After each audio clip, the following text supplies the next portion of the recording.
up degenerates as we look ahead to the weekend's action. The Irish Oaks, Joe value in-house. Joe, a short price favourite heading to betting.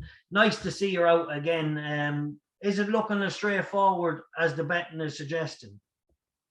Probably is now. She's 1-2 with Tuesday not making the final declarations. I see Edna O'Brien has 3 entered in it.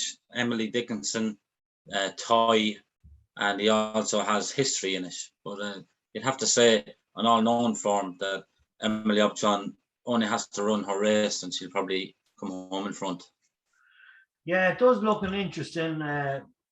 Yeah, to be honest, I think the angle I'm going to play, I know it's too boring to back the favourite at 1-2. Yes, she obviously looked, there was excuses in the Oaks. Still in all, I thought she was there up the straight for long enough and good enough on the day. However, the track will suit her. She looks to have the best form already, even before the Oaks anyway, with that impressive win in York. But I am going to back Magical-Lagoon without the favourite. I don't know what price you'll get on that.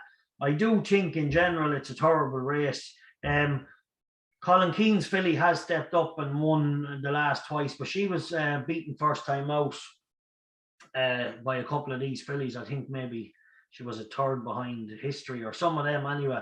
But I do think, I think Show of Stars not good enough. Like Paddy Toomey's having a great year. You can never write them off, but from all known form, I think he'll struggle. Unexposed one, Chris Hayes rides for Jessica Harrington. It's hard to know. I'll need to step up a lot, but on all known form, but it is unexposed. History is what it is. Won in Leopardstown, but beaten well since. I don't know. I don't think it's a great race. I think Emily-Upjohn clearly the one to beat, but hopefully you might. I don't know what price around, Joe. Magical-Lagoon. It's around the 5-1 shot. Is it? What would you get without the favourite there? It'll be short enough to it. Paddy, you'd be tipping. You'd be looking at shade of odds on probably 4-5 or something like that. It's just as you said, it's really weak Oaks. And with Tuesday, he was well fancied to win the Irish Derby. Obviously not running her race, and winning in Epsom, all right. But she doesn't. She's not going for the rematch here, so that takes away a bit of the gloss off it. Like, they're all very good fillies in their own right. Like, don't get us wrong, But you wouldn't mind bringing any of them home, to be fair. But it's just like if Emily-Upjohn, she looks just a little bit too good. She's about £8 clear on ratings. Magical-Lagoon is rated second best, and she's about £5 or £6 better rated than the rest of them. Maybe Emily-Dickinson at a price, if you're looking at a massive price to get the third place money, something like that. She was staying on really, really well against that very good horse of Paddy Toomey's. Curragh, yeah. Yeah, so maybe but all in all, it's hard to look beyond the favourites. Simple as that. Yeah, no, I do like the each way angle on the Emily-Dickinson, because she was the kind of clear standout second best behind a decent filly. The only thing you're probably only looking at like one place. If the 8 runners have been there, you're only looking at third place, and at push you're looking at second place. But what about playing Emily-Dickinson each way without the fab? Maybe opening up a couple of places for you. You'd open up. You'd have the first and second. Then you might be looking at maybe a 7-1, 8-1, 9-1 bet. She chased home. Sorry. She chased home the right filly the last day. Although absolutely, she arguably she was a little bit unlucky as well, in spots. So but she might be. The only thing was though, Joe, with that, she did chase her home, but she also, the winner pulled away from her late again. That was the only, Emily-Dickinson came flying, looked like, holy fuck, what's this? And then the winner just coming to the line just went away.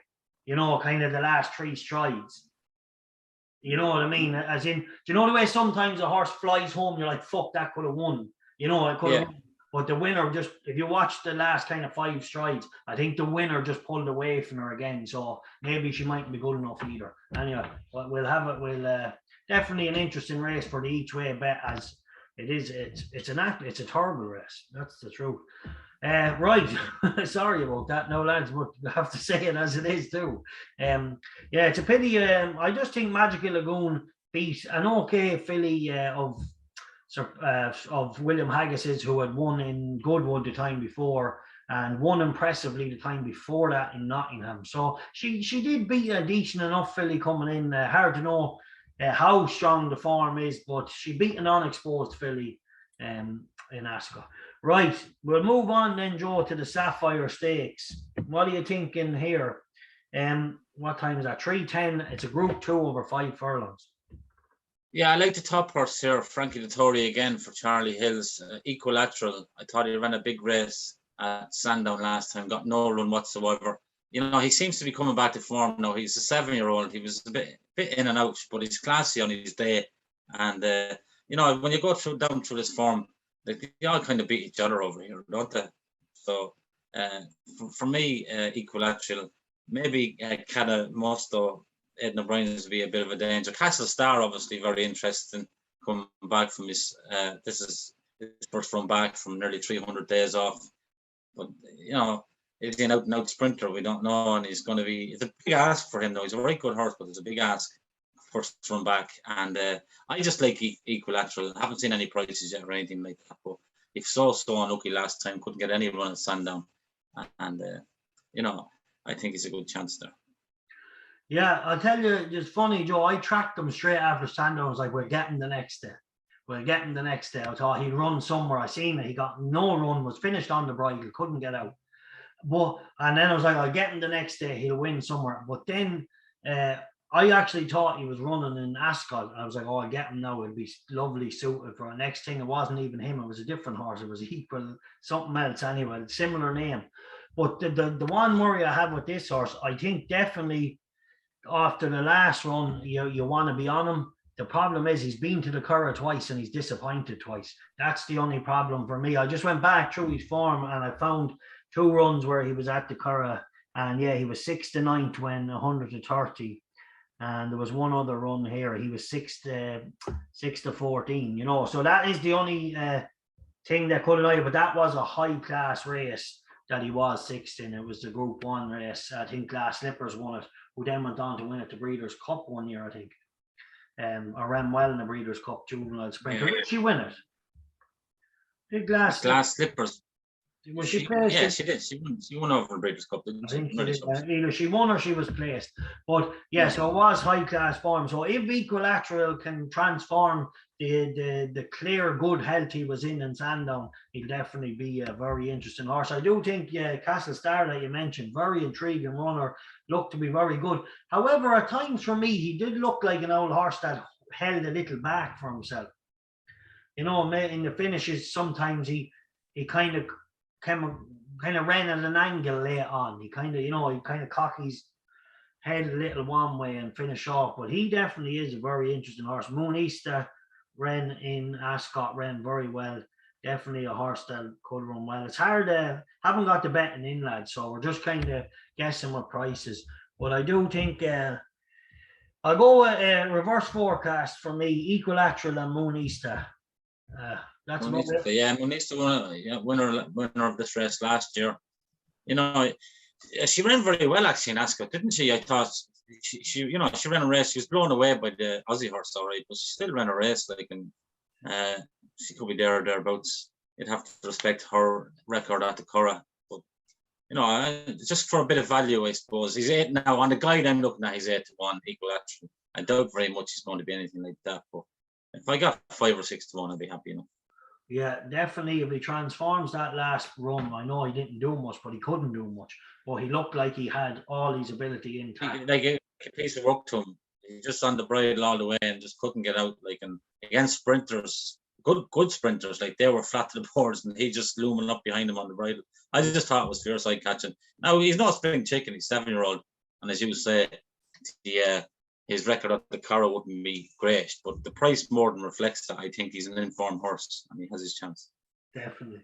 Right, on to the Scurry handicap over 6 furlongs at 2:35 at the Curragh on Saturday. This, Joe, is hard enough race to call, but there is a couple of interesting horses in here The Joseph O'Brien horse looks unexposed. Jake Cohn. I thought Kevin Coleman's horse was a decent winner the last day. Young Jamie Powell. Another horse in here that's interesting, Nordic Passage, and one or two other horses that definitely have the ability to run well. It's a hard race to call this. It is hard enough to call, but I like that Andreas Valesius, Joseph O'Brien, as you said. Is Jake Cohn riding him? Is he taking off the 7? Yeah, he's getting the 7 off. Yeah. Well, that could be highly significant as well, because he's a right good horse, this fella, and he showed last time that in Mooneista he was coming right back into form, and good quickish ground is no real bother to him either, having won on softest ground last year early on, So I just think this lad might just have a touch of class, this fella, and I'd rate him a big player here. I think hopefully, it's a Premier handicap, they're never easily won, but I think this lad could be good enough to win it. Yeah, he's definitely a decent horse. I tipped him up as a 2-year-old a couple of times. He disappointed. I think I tipped him up in one of the races at Royal Ascot. He finished out the back. But yeah, he did come back. First time cheap pieces. I like that angle as well. First time cheap pieces. Like, he's running against horses that beat each other every other week. Urban Beach and Mr. Wagyu and Big 𝗏𝗄𝗃 and Laugh a Minute, Lord Dudley, like all these boys. Like, if there's a class angle in it, it has to be Andreas Valesius. First time cheap pieces. It's Jake Cohn taking off 7, drawn 4, 6 furlongs up to Curragh. Jesus, how far, lads. Yeah, he's definitely an interesting runner. I thought a horse that might have ran well at a big price. However, I'm annoyed they didn't stick one of the good 7 or 10 pound claimers on him. Was Big 𝗏𝗀𝗃. He's been running solid, but he's crying out for a 10 pound claimer. Running these races while just not being well handicapped enough, but like a solid kind of horse, just running well. I do think solid is right, yeah. I do think Mr. Wagyu, it's unfortunate they're leaving Jason Hart. I know Jason Hart is a stable jockey, but they should have been jumping for a claimer here. Absolutely, 9 stone 10. If he wins this, fair play to him, because I remember this horse getting beaten bad enough races around the likes of Thirsk and Pontefract and places like that.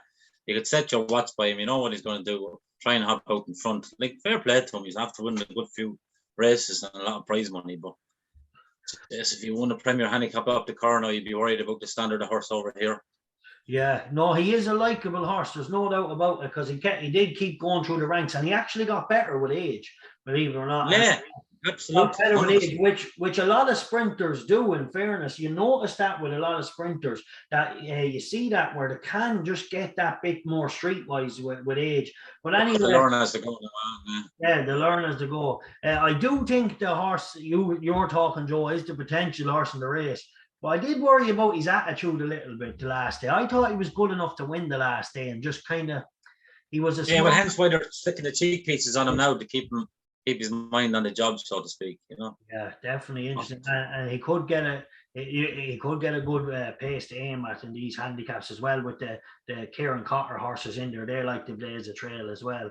Right, I'm just going to stick with Kevin Coleman's Little Filly each way. I know she's not much of a price at 6-1 each way, but I just think she's a featherweight on her back.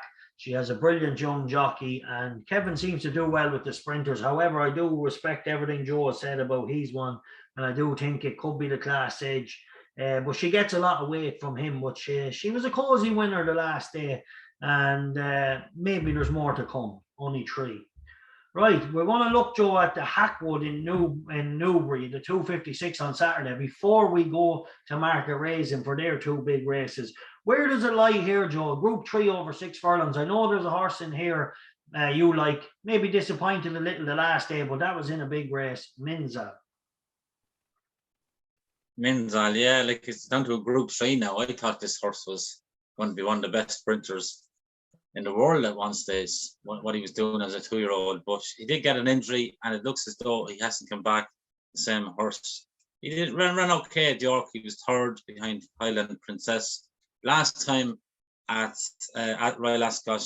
I'd have to say he was a bit disappointing. His finishing effort was below par. He came there furlong out, travelling okay, and then when Crowley went from, there wasn't much there. Now, you could say that the ground possibly went against him a little bit too, you know, there was a lot of rain just before the race and all that kind of crack. He can make excuses. He is a top of the ground horse to be seen at his very best. So possibly, maybe one more small chance for 𝗵𝗀𝗀 tomorrow. I know there's a horse in it that you absolutely love, and you're probably going to turn around and say you'll absolutely destroy them. But so be it. For an interest, I'm going to have a small few quid one last time for 𝗵𝗀𝗀 down at Group 3 level. Who's the horse I love? I don't love too many in this. Sense of duty. She's not running, Joe. Oh no, if she was running, Lord. Oh, if she was. She's gone. Sorry. If she was in it, sure. Yeah. No, I tell you, I worry about 𝗵𝗀𝗀, Joe, because although you know he's finishing at like it would be a race. He's for the taking if he could find his best. But the problem is I'm worried about his finishing effort. Like he just is not finishing off at all. Like no. I know if like when they start at that crack, no matter how far you drop them, they'll find a way to get beat. You know. Yeah. But this is an opportunity from again now with sense of duty and just looking at the after refreshing it there now, and like this is another great opportunity for him. Whether he goes and takes it now, you'll know whether he's gone or what about Go Bears Go? Would he have a chance? Well, this is what I was saying. He is some price if you fancy him. He's 8-1. Like now, he's 8-1. But you know what I think, right? And I might be wrong, right? But he returned with a win, right? But I reckon there's more to come from him at some stage. Whether it's Saturday or not, I don't know. But when he ran in the Breeders' Cup in America, he had blinkers on, and I can see why they put him on. They knew there was going to be, you know, lots of pace, and you know they kind of were out the back and they stayed on. And then when I seen that, I was like, Jesus, this has really opened the door for this horse moving forward. So now they can drop him. They can drop him in. He doesn't have to make it. They're always trying to make it on him. And I was like, they could drop him in, blinker him now, drop him in, and he'll learn to race a different way. But then they come out and they won in Ascot. They were ready to go. They were fucking fit and ready for Ascot first time. They had him up, pushing forward, the usual. And then they've had this kind of mentality in their head. Then he missed the break in 𝗕𝗿𝗃 and it was chasing, or he stumbled after the start. Something happened. But I reckon they need to blinker this horse and just teach him how to drop in again. Because what he done in the Breeders' Cup was a career best run. It was a career best run in the Breeders' Cup. And I think if they just taught him how to race, now I know he's probably leery, and the more you push him, the more he gives you. But sometimes the best way to ride a stayer is not put him on his head and then let him come into a race when they're ready. Like, it's so funny. Throughout my years of riding horses and talking to lots of jockeys and things like that, it was a stayer done there. Do you ever see this, people? Oh, you're on a stayer, you're back over 2.5 miles. Get out there and drive them to the front. Don't mind how quick you're going to drive them, and you're running. You're asking them to go that little gear faster than you want, and it just sours them in the end. Then what you do is you blow them up, even though they're the stayer. You blow them up. Where I find if you give the strong stayer at that trip a chance to get into the race, he can mow them down, you know, more often than not. That's what I'm thinking. So I'd like to see them change up the tactics, blinker them. Might take a couple of races for them to figure it out. And then you're kind of, you know, you're a victim to pace. But I think in the long term of a horse's career, you have to weigh up. If we do this, it might not work out today. But if this horse runs 10 times in the next 2 years, it's going to work out over a sample of the 10 races, you know. What I'd be thinking, well, if you watch his Breeders' Cup run, he absolutely loved to run at a fast pace. He came home like a Trojan horse. Anyway, we're giving a lot of time to a race that we haven't a clue who the winner is. I don't know, Joe. It's a shot in the dark. Yeah, look, there's plenty of them. Look, as I said, as 𝗵𝗀𝗀, I don't know whether he's the horse he was, but if, you know, Great Ambassador must have a chance there as well. He's a nice horse. Rohan obviously won last time out. It's wide open. It's nearly impossible. Come on, move on. Do you know what? We're not giving enough credit to Rohan. I'm going to go a point win Rohan. Maybe we're not giving him enough credit. He got it done off a big weight the last day. He also popped up a few times, and maybe Rohan maybe we're overlooking a horse that won in Royal Ascot at 7-1. Maybe. All right. Anyway, I leave it at that. Man of Promise, Happy Romance, brilliant filly. Minzan needs to come back, finish out a bit stronger, but has the potential. It found it. Go Bears, go. Hard the way up at the minute. Diligent Harry needs to step up, but only a 4-year-old. 𝗬𝗏𝗶𝗏 Legend, a very disappointing horse since his impressive debut. If that was the horse I'm thinking of, one in Doncaster. Yeah, I'll just go with Rohan that maybe we're overlooking what has been a very solid horse for Connections and coming in off the back of a good win. Right, on to the jumps game. Joe Value. We'll start with the Summer Hurdle. So the 241 in market racing, the Unibet Summer Hurdle. I see an old horse of Gavin Cromwell's heads to bet Wolf Prince, I think. Yeah, he's moved on now, hasn't he, to 𝗲𝗏 O'Brien? So yeah, that's interesting. He's still, like, his rating is way too high. I would say still 136 now over in England. Just a couple of interesting horses here, which need a good pace to aim at. And one that sticks out for me is Caramelized. It's trained by Alan King. Looked like it was going to be a really good juvenile hurdler. Won his first 2. Went to market racing then. And it was a messy old race. He got left in front early, wouldn't have suited him. Then he did disappoint behind King's Salute at Cheltenham, and the ground kind of went from that day. But I'm willing to give him another chance. He has won recently on the flat, so he's shown his well-being there just over 3 weeks ago. He is a nice horse now. When he runs his best races, I think he's a fair one, and off bottom weight here, 10 stone 10. I think it's, Alan King could have won races with him. For the last couple of months, he could have pot hunted there if he wanted. But I think he's just kind of left his mark. He's happy enough with it. And although that's the number 8 horse, 𝗍𝗏 Royal, is definitely a massive improver as well. He was very impressive against Ted Hastings the last time out. Ted Hastings went to 1 since. Gladta Bridge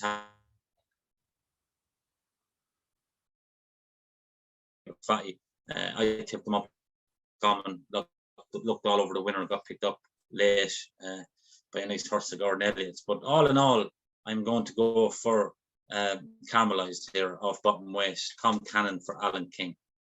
Yeah, it was very impressive back on the flat. It absolutely skited him. Definitely interesting. Only a 4-year-old. I don't know, did David O'Mara win this with a 4-year-old one time? No, or was that maybe a bit older horse, actually? Yeah, definitely an intriguing runner, and the way it won the last day, it's coming in rude health. Will probably have to be a bit more streetwise in a race like this, but a nice price. I thought this Castel Gandolfo, the way, I don't know, Paddy Brennan rode him in Kelso the last day, it was like trying to watch a fucking Scream movie at 12 at night. It was that frightening, and that is, it was. It kind of makes sense now why you drifted so much, and then that day, and then you see him in here off near enough bottom weight as well. This could have been the plan, as and 𝗲𝗏 O'Brien is running the top weight, so that keeps the weights down for Castel Gandolfo. This could be a plot, but not really. Well, look, I'll tell you what Castel Gandolfo is. He has ability. He's handicapped to win a race like this, but he doesn't have the mentality of a good hurdle horse.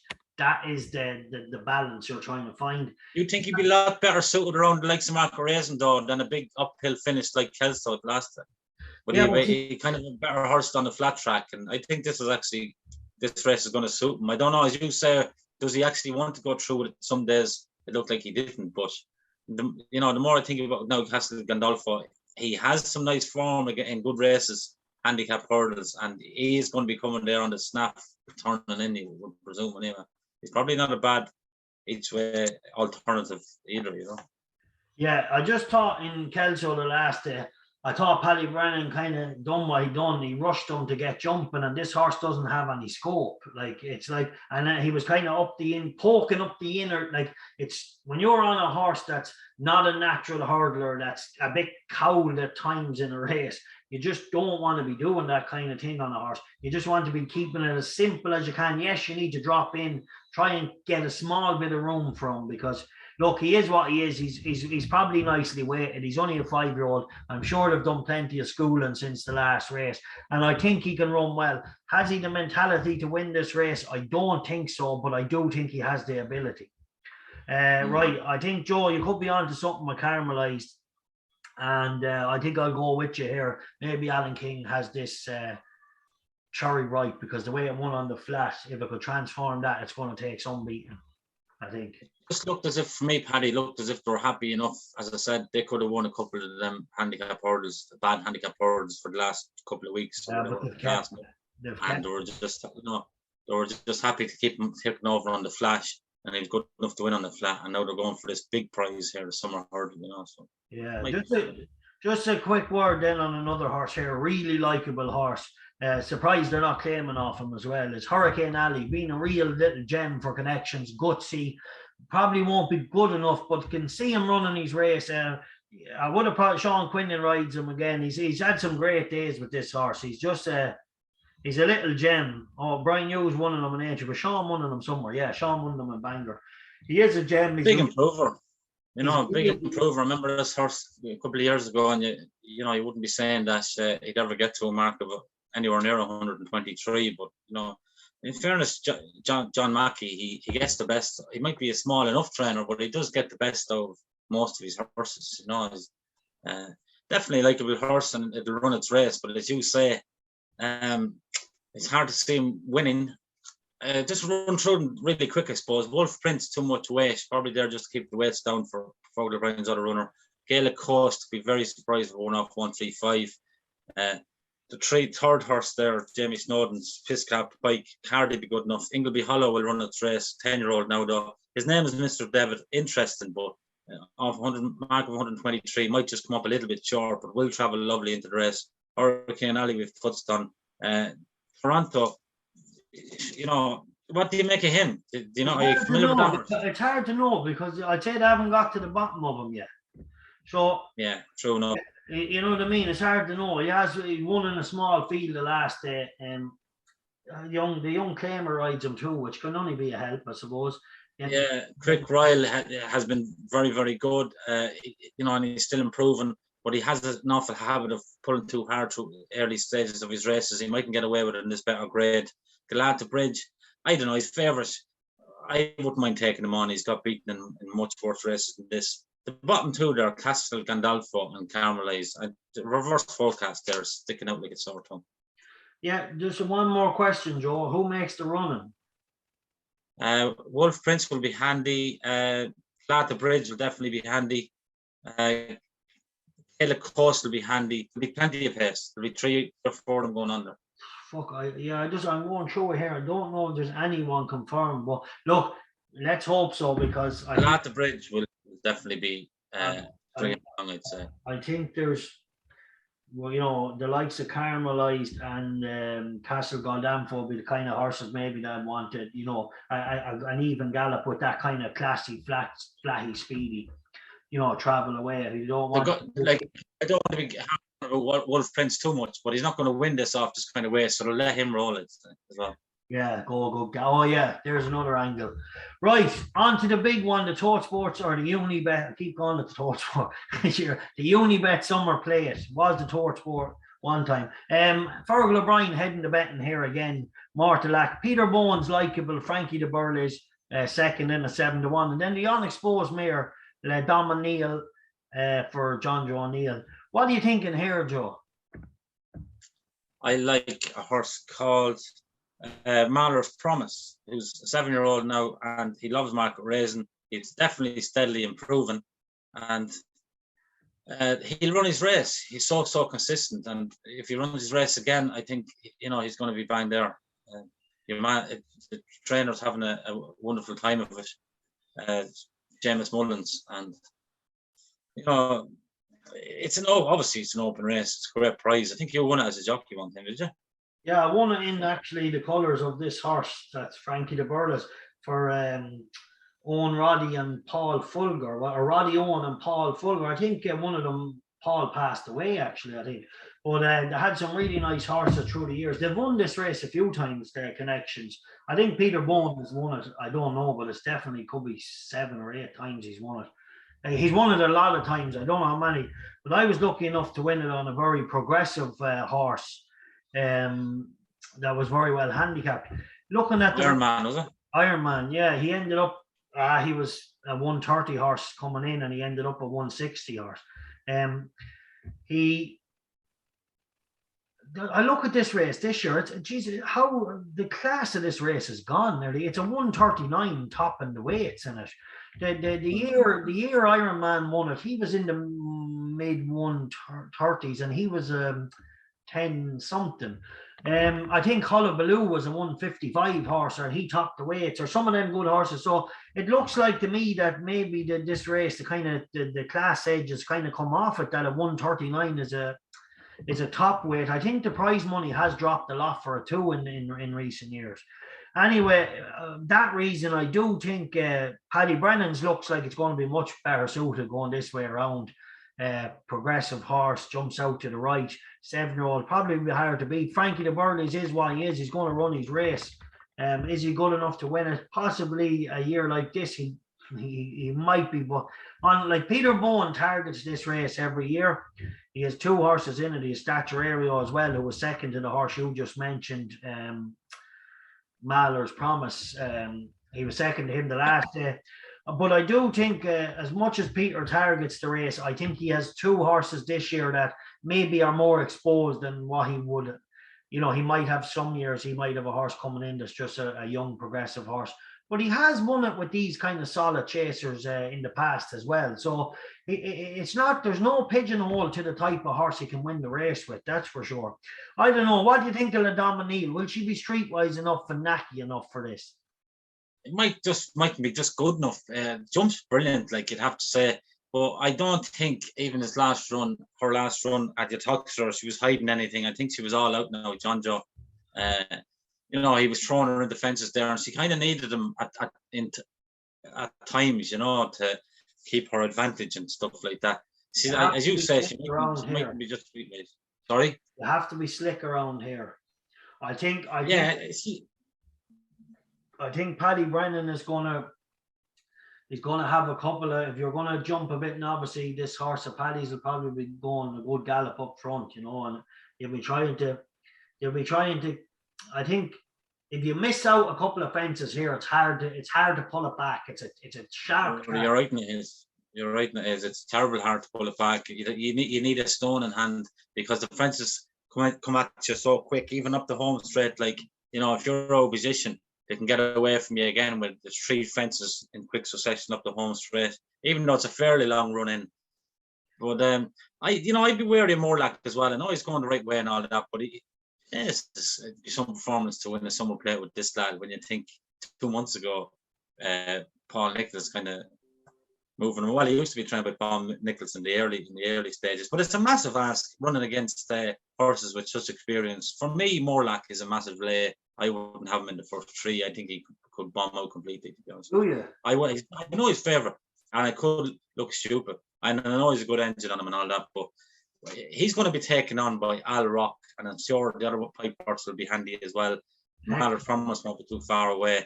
There's going to be a lot of pace on here early, and for a young, experienced horse like that, who's only winning his first race around Huntingdon maybe 6 weeks ago in a Mickey Mouse race, to go on and win a summer plate, then tell you boys, it'll be fair achievement. Yeah, the only thing is it's not near as good as summer plate as many years.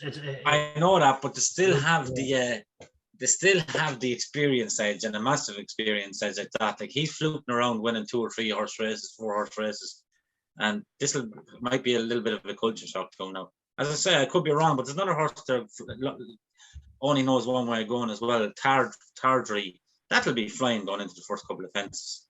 And how will Morlock think? What does he think about that? Right, he's a massive player. Right, a quick word on rapid response then. The mayor coming over for Harrington, Sean O'Keefe. Yeah. I look. She let me down for an awful lot of money one time in Tramore, and she kept jumping out left-handed and that, and I never kind of forgave her. I know she's solid and all that, but she threw away that race in Tramore, and as I say, and I've never really taken to her since. She won the next time out, actually. I know she bolted up in Wexford and all that. Maybe she might be slightly better off going left-handed. I know she has to go right-handed here. So look, I could never really take her. Jeez, lads, I don't know. I'm trying to pick the winner, but they're all worse ones, worse than the other. That's what I'm saying. I think 𝗲𝗻𝗀 he's guaranteed to run his race. He's very solid. Hopefully he might be thereabouts. You know, I don't know. Let me see. I don't Lightning Strike. I thought was interesting, but mightn't stay the trip. Top weight, yeah. You know what? I'll go with 𝗥𝗲𝗏. I know there's a lot of pace, but whatever.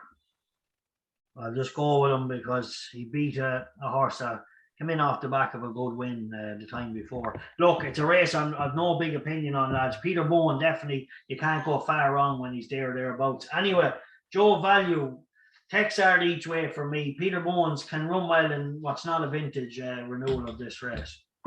Yeah, I fancy 𝗲𝗻𝗀, and you know what's going to happen. More like it's going to win 20 lengths. When I say it won't be in the first 3. Yeah, well, sure, look, whatever, you have to go with what you feel. Right, we'll leave it there, lads. Enjoy the weekend.